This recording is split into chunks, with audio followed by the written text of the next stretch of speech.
ശരണം അമ്മേ മധുര ജീവിതത്തേനിൽ മുക്കി ഒരു കനകമുദ്ര കൊണ്ടാദ്യത്തെ അക്ഷരം വരയുകി കുഞ്ഞു നാവിലാനന്ദമായി സ്വരസുധേ ദേവി അമ്മേ സരസ്വതി ദേവി ശരണം അമ്മേ.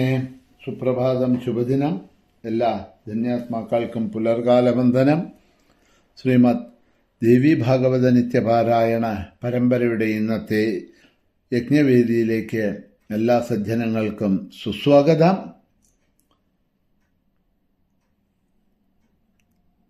നവമസ്കന്ധത്തിലെ 17-ാമത്തെ അധ്യായം തുളസി ജനനമാണ് നമ്മൾ അവലോകനം ചെയ്തുകൊണ്ടിരിക്കുന്നത്.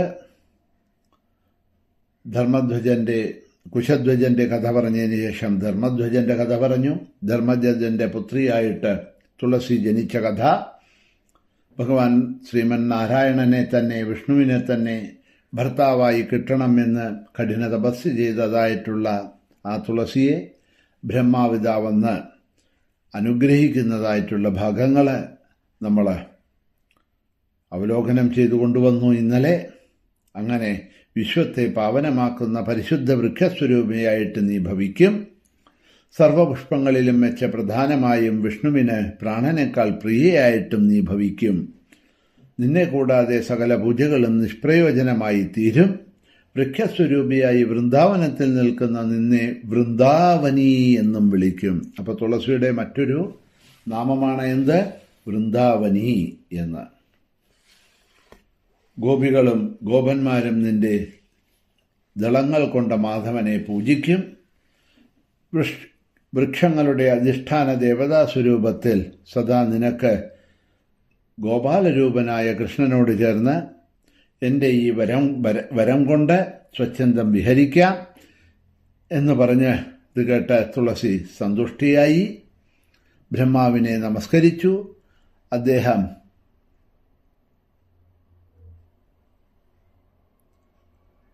അവിടെ നിന്നും അവളെ അനുഗ്രഹിച്ചു. ദ്വിഭുജനും ശ്യാമസുന്ദരനുമായ കൃഷ്ണനിൽ എത്രത്തോളം പ്രീതിയുണ്ടോ അത്രത്തോളം പ്രീതി എനിക്ക് ചതുർഭുജനായ ഹരിയിലില്ല. പിതാമഹ, ഞാൻ വാസ്തവം പറയട്ടെ, ഭാഗ്യദോഷത്താൽ ശൃംഗാരഭംഗം സംഭവിച്ചു എന്നല്ലാതെ ഗോവിന്ദനിൽ എനിക്ക് തൃപ്തി വന്നിട്ടില്ല. ഗോവിന്ദന്റെ വാക്ക് കേട്ടിട്ടാണ് ഞാൻ ചതുർഭുജനായ ഹരിയെ പ്രാർത്ഥിക്കുന്നത് തന്നെ. അങ്ങയുടെ അനുഗ്രഹത്താൽ സുദുർലഭനായ ഗോവിന്ദനെ എനിക്ക് വേണം. നിശ്ചയമായും ലഭിക്കുക തന്നെ ചെയ്യും എന്ന് ഞാൻ ആശിക്കുന്നു. രാധയെക്കുറിച്ചുള്ള ഭയത്തിൽ നിന്ന് എന്നെ രക്ഷിക്കുകയും വേണം എന്നെല്ലാം വീണ്ടും തുളസി ബ്രഹ്മാവിനോട് അപേക്ഷിച്ചു. ബ്രഹ്മാവ് പറയുകയാണ്, ഹേ തുളസി, 16 അക്ഷരമുള്ള രാധികാമന്ത്രം ഞാൻ ഉപദേശിച്ചു തരാം. അത് സ്വീകരിച്ചുകൊള്ളുക. എൻ്റെ വരബലത്താൽ നീ അവൾക്ക് പ്രാണതുല്യയായി തീരും. നീയും കൃഷ്ണനും തമ്മിലുള്ള സമാഗമം ഗോപ്യമായിരിക്കും. രാധ അത് അറിയുകയേയില്ല. ഗോവിന്ദന് നീ രാധാതുല്യായി തന്നെ തീരും എന്ന് പറയുകയും ദേവിയുടെ ഷോഡശാക്ഷര രൂപത്തിലുള്ള മന്ത്രവും സ്തോത്രവും ശ്രേഷ്ഠമായ കവചവും സകല പൂജാക്രമങ്ങളും വിധിപ്രകാരം എല്ലാം ജഗൽ സ്രഷ്ടാവായ ബ്രഹ്മാവ് അവൾക്ക് തുളസിക്ക് ഉപദേശിച്ചു. പോരാതെ പരമമായ ശുഭാശിസും നൽകി.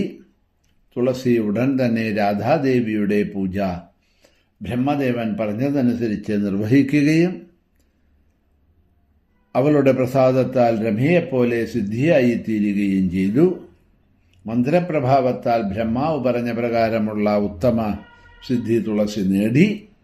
വിശ്വദുർലഭമായ മഹാഭോഗങ്ങൾ അവൾ അനുഭവിക്കുകയും ചെയ്തു. തുളസീദേവി അങ്ങനെ തപസ്സിന്റെ ക്ലേശങ്ങളെല്ലാം വെടിഞ്ഞ് പ്രസന്നയായിക്കൊണ്ട് ഫലം സിദ്ധിച്ചു കഴിഞ്ഞാൽ അതിനുവേണ്ടി മനുഷ്യർ അനുഭവിച്ച ക്ലേശങ്ങളും സുഖരൂപത്തിലായിരിക്കുമല്ലോ.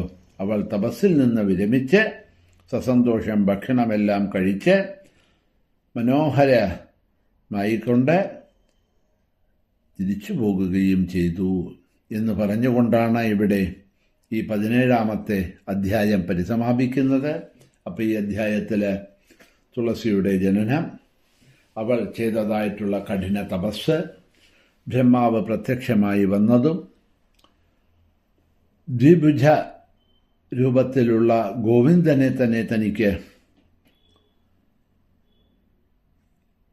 പതിയായിട്ട് ഭർത്താവായിട്ട് കിട്ടണം എന്ന് ആഗ്രഹം പ്രകടിപ്പിച്ചതും, ബ്രഹ്മാവ് അവളെ അതിനുവേണ്ടി അനുഗ്രഹിച്ചതും, ആദ്യം ശംഖചൂഡനുമായിട്ടുള്ള വിവാഹം നടക്കും. കാരണം ശംഖചൂഡൻ, സുധാമാവ് എന്ന് പറഞ്ഞ ശംഖചൂഡൻ നിന്നെ പോയ ജന്മത്തിൽ ആഗ്രഹിച്ചിരുന്നു.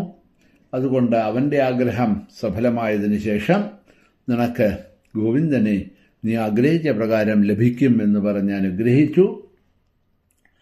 അപ്പോഴും ആ രാധാദേവിയുടെ ഭയമുണ്ടായിരുന്ന തുളസീദേവിക്ക് ആ രാധാദേവിയുടെ ഭയത്തിനെ ഇല്ലാതെ കണ്ടാക്കാൻ അതിനു വേണ്ടതായിട്ടുള്ള ആ ഷോഡശാക്ഷര രൂപത്തിലുള്ള ദേവിയുടെ മന്ത്രവും പൂജാവിധികളെയും എല്ലാം ബ്രഹ്മാവ് ഉപദേശിച്ചു കൊടുത്ത് അനുഗ്രഹിച്ച് തിരോധാനം ചെയ്തു എന്നതാണ് ഇവിടെ ഈ 17-ാമത്തെ അധ്യായത്തിൽ നമ്മൾ കണ്ടത്. ഇനി അടുത്തത് 18-ാമത്തെ അധ്യായത്തിലേക്കാണ് നമ്മൾ പോകുന്നത്. എല്ലാവർക്കും ശുഭദിനം നേർന്നുകൊണ്ട് ഇന്നത്തെ ഈ പ്രഭാഷണം ഇവിടെ തന്നെ നിർത്തുന്നു. ശ്രീ മഹാദേവ്യൈ നമഃ.